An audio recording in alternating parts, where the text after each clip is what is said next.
Sejarah perkembangan transportasi sebenarnya berkembang sejak manusia dapat menjinakkan hewan untuk dijadikan alat transportasi untuk berpindah dari satu tempat ke tempat lainnya. Transportasi lebih berkembang lagi setelah manusia menemukan roda. Roda pertama dibuat di Mesopotamia sekitar 5.000 tahun yang lalu, dan memasuki tahun 2000 sebelum Masehi sudah dikenal roda yang beruji. Roda dipakai secara umum di Eropa setelah tahun 1000 sebelum Masehi.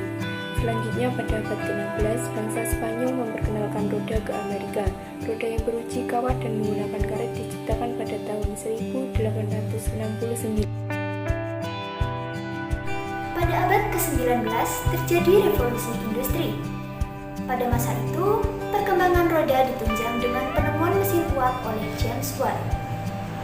Kombinasi antara roda dan mesin uap mengubah perkembangan sejarah pengangkutan yang ditandai dengan ditemukannya lokomotif yang pertama. Perkembangan teknologi di bidang transportasi dari dahulu hingga sekarang pada dasarnya didorong oleh adanya kebutuhan manusia akan sarana transportasi. Sebab adanya sarana transportasi dapat memberikan berbagai kemudahan kepada manusia. Hal mana dapat dilihat dari fungsi sarana transportasi berikut ini. Yang pertama, memperlancar hubungan, pengangkutan, dan interaksi antar desa, kota, wilayah, pulau, bahkan negara. Yang kedua, memperlancar mobilitas, distribusi barang dan jasa, serta informasi ke seluruh pelosok tanah air. Di Indonesia dan di negara-negara lain di dunia, transportasi mencakup 3 wilayah, yaitu daratan, perairan, dan udara. Dalam buku Sejarah Perkeretaapian Indonesia, karya tim Telaga Bakti Nusantara pada tahun 1842, pemerintah kolonial Belanda membangun jalur kereta api yang menghubungkan Semarang, Yogyakarta, dan Surakarta.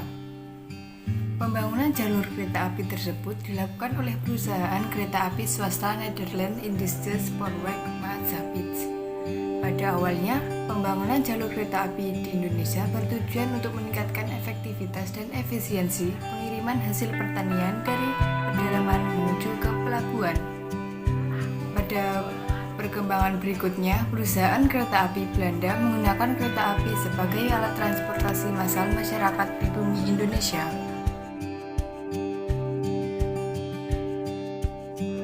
Perkembangan teknologi transportasi laut di Indonesia telah ada pada masa kerajaan-kerajaan Hindu-Buddha. Dalam buku Sejarah Indonesia, Masa Hindu-Buddha 2013 karya Suwardono, pada sekitar abad ke-8 Masehi, Kerajaan Mataram kuno telah menggunakan teknologi perahu menjadi sebagai alat transportasi air. Kemajuan teknologi transportasi air Indonesia juga bisa kita lihat dalam jejak kejayaan Sriwijaya. Dalam sejarahnya, Kerajaan Sriwijaya merupakan kerajaan maritim terbesar di Asia Tenggara dengan armada laut yang kuat. Teknologi transportasi air di Indonesia semakin berkembang pada masa kolonial. Bangsa-bangsa barat seperti Portugis, Belanda, dan Inggris mengenalkan teknologi perkapalan yang mampu mengarungi samudra. Pada akhir abad ke-19 Masehi, Belanda juga mengenalkan teknologi kapal uap sebagai alat transportasi massa di Indonesia. Perkembangan teknologi penerbangan Indonesia tidak dapat dilepaskan dari peran Nurtanio Pringgo Adisuryo dan Wiweko Supomo. Mereka berhasil menerbangkan pesawat kursi tunggal yang dinamakan dengan Sikumbang. Perkembangan teknologi penerbangan Indonesia semakin pesat dengan diresmikannya Industri Pesawat Terbang Nusantara (IPTN). IPTN berhasil membuat pesawat pertama yang dinamakan dengan NC212.